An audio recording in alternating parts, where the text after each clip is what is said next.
Olá pessoal, tudo bem com vocês? Vamos dar sequência aqui ao nosso estudo, né? Os procedimentos especiais. Estamos aí na aula 10, né?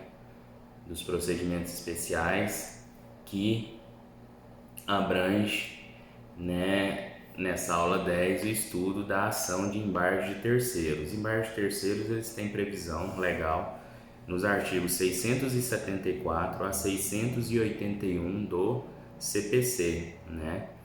E aí é um procedimento breve, a gente vai ver ele aqui talvez em 2 módulos hoje de aula, por ser mais breve. Já falamos em outros momentos de forma bem superficial sobre os embargos de terceiro e vamos dar sequência, né? Os embargos de terceiro nada mais é que o procedimento especial, né? Aquela ação disposta para o terceiro, né, que sofre uma constrição ou uma ameaça de constrição sobre seus bens, né?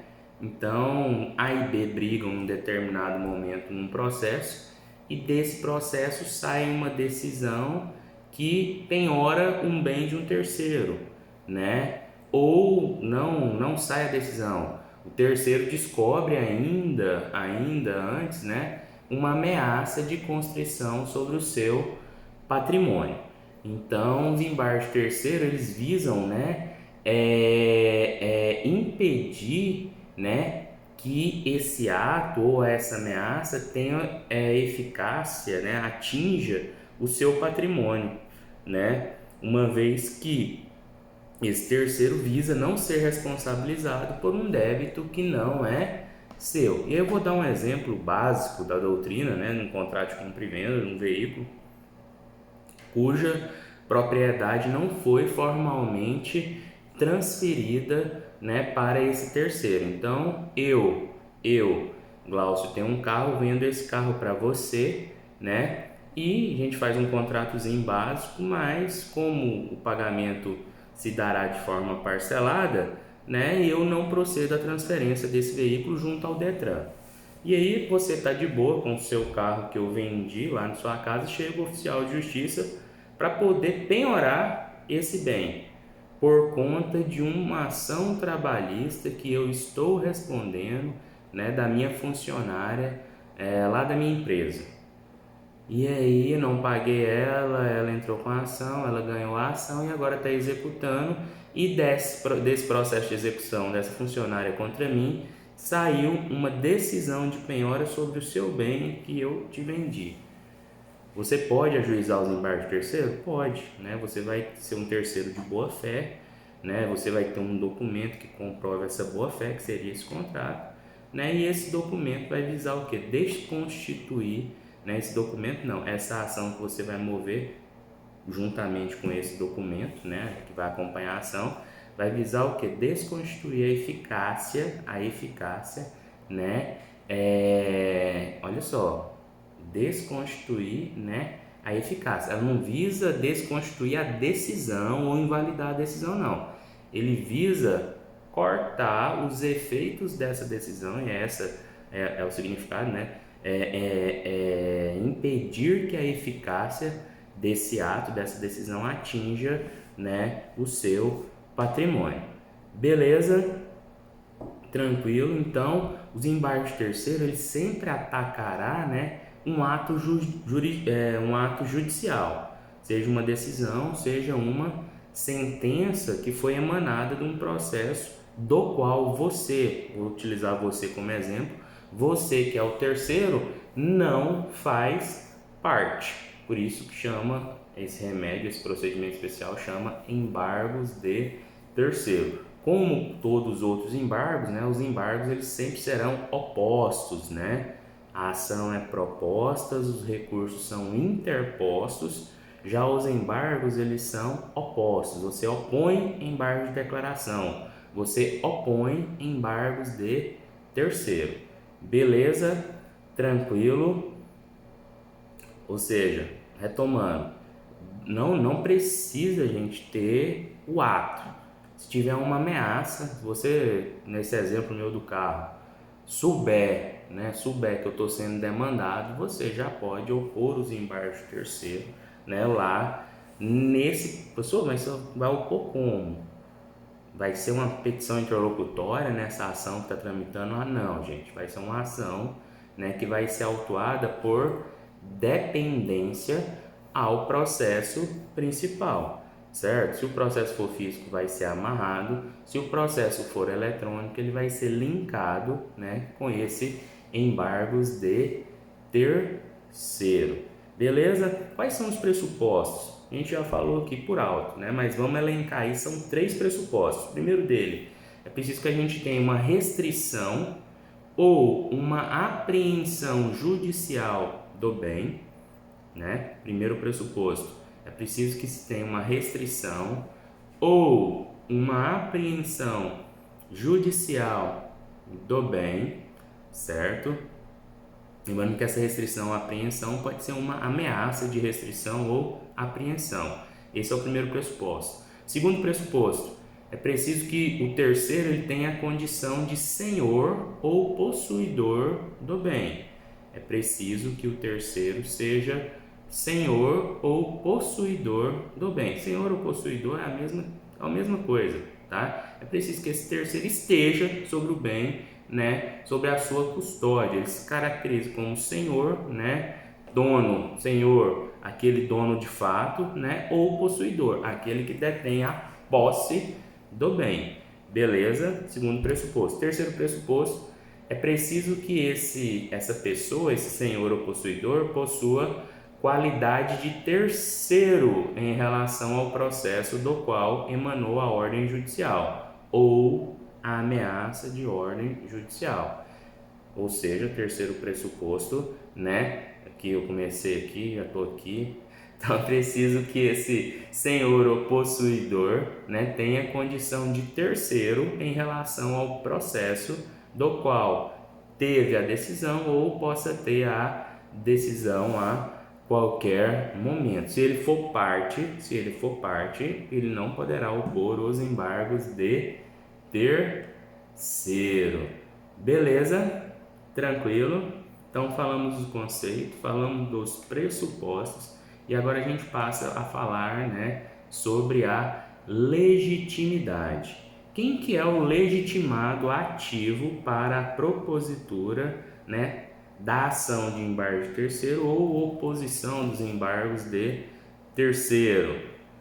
Quem que é a parte legítima ativa? Gente, a legitimidade ativa está lá no artigo 674, parágrafos 1º e 2º. São eles: terceiro proprietário ou possuidor, terceiro proprietário ou possuidor, é parte legítima, o cônjuge ou companheiro, quando defende a posse de bens próprios ou de sua meação. Vou explicar.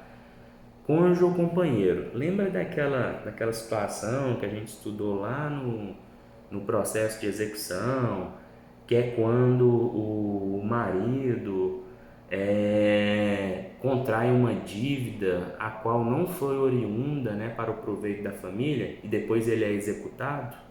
Então, quando essa penhora, quando essa ação de execução tiver uma penhora e essa penhora atingir um bem do qual a esposa ou a companheira tem participação, a esposa ou a companheira pode ajuizar os embargos de terceiro, né, para resguardar a sua meação. Então, lembrou do momento que a gente já tinha falado de embargo de terceiro? O momento foi esse, né, no semestre passado. Beleza? Terceiro legítimo ativo, adquirente de bens cuja constrição decorreu da decisão que declarou a ineficácia da alienação em fraude à execução.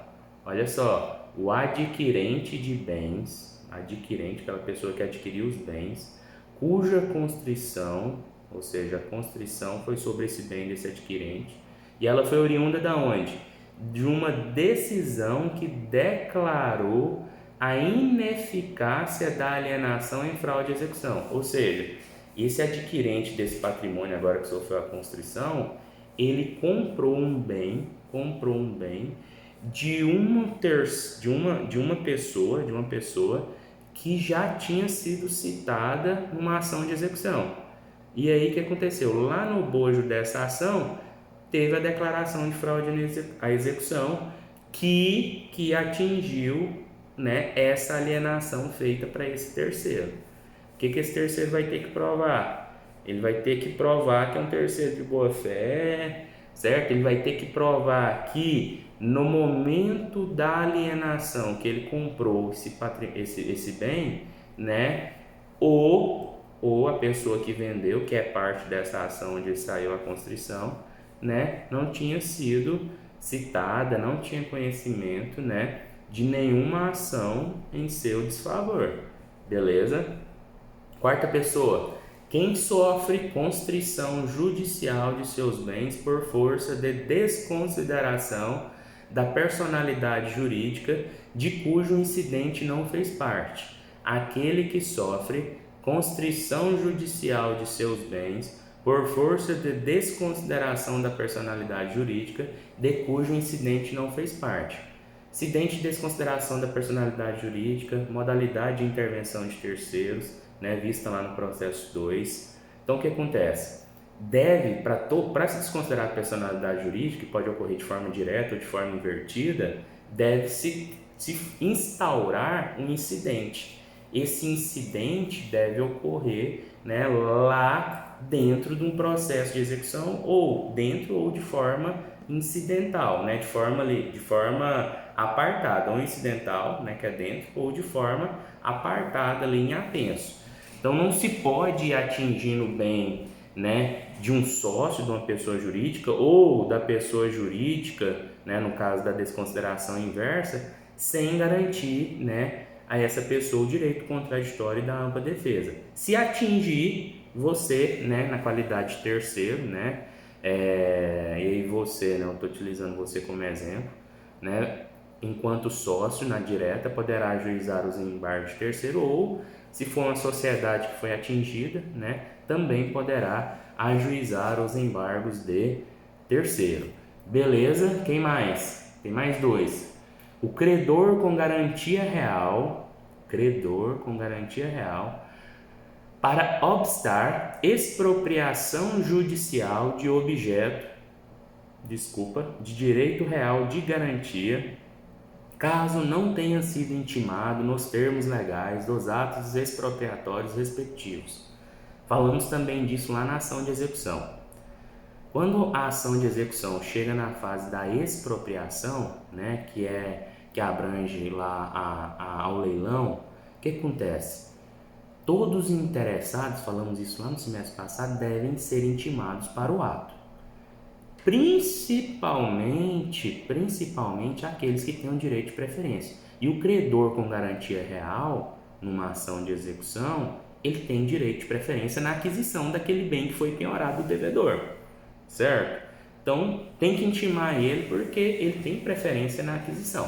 Se ele não for intimado e o bem for arrematado por outra pessoa, né, surge o direito dele, o bem foi arrematado, não, ele não pode, porque se chegar a se arrematar, gente, desculpa, né, ele vai ter que entrar com a ação própria para desconstituir, né, essa alienação, essa expropriação. Então, o que vai ter que fazer? Para obstar, né, essa falta de intimação, ele tem que opor os embargos de terceiro para poder travar, não realizar o leilão, para que proceda o quê? A sua intimação.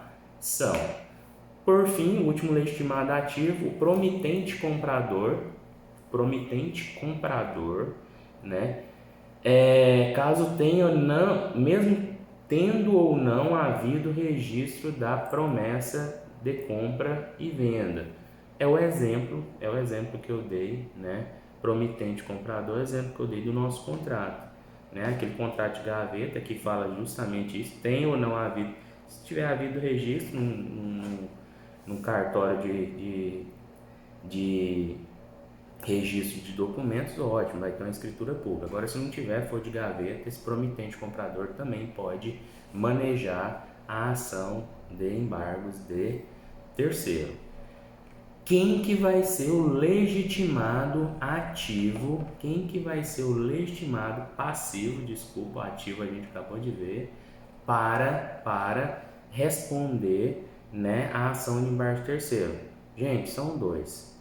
Primeira hipótese, serão aqueles que deram causa ao ato de constrição judicial e que têm interesse nos efeitos da medida impugnada. Serão as partes daquele processo principal do qual saiu a decisão que atingiu o bem de terceiro. Então, legitimado passivo serão as partes daquele processo principal do qual saiu a decisão que atingiu, né, o patrimônio do terceiro, certo? Ou, por fim, será somente o réu lá no processo principal, caso esse réu tenha indicado o objeto da constrição. Então, será somente o réu do processo de execução, né, caso esse réu tenha indicado, né, o objeto da constrição. Exemplo no artigo 829, parágrafo 2º. Pare agora e leia o artigo 829, parágrafo 2º do CPC. Beleza? Tranquilo, professor, mas o cara pode indicar um bem? Pode. Pode. Lembra do nosso exemplo aqui? Lembra? Suponha que você não tenha pago meu carro e eu esteja respondendo o processo de execução. Chegou a hora de você ficar sem o seu carro, que você não pagou. Beleza? Eu posso indicar ele no processo que eu estou respondendo, certo? Se eu indicar, você, terceiro, entrará, né, com a ação de embargo de terceiro e eu serei o legitimado passivo. Beleza? Perceberam que hora eu falo ação de embargo, eu falo entrar, propor, outra hora eu falo embargo só e eu falo opor, as duas terminologias estão corretas. Se eu adiciono a ação antes da ação de embargo de terceiro, o certo é propor. Se eu falo somente embargos de terceiro, o certo é opor. Beleza? Vamos fechar o primeiro bloco, foi mais extenso um pouquinho, que a gente vai fazer só 2 blocos. Tá bom? Obrigado aí e até agora.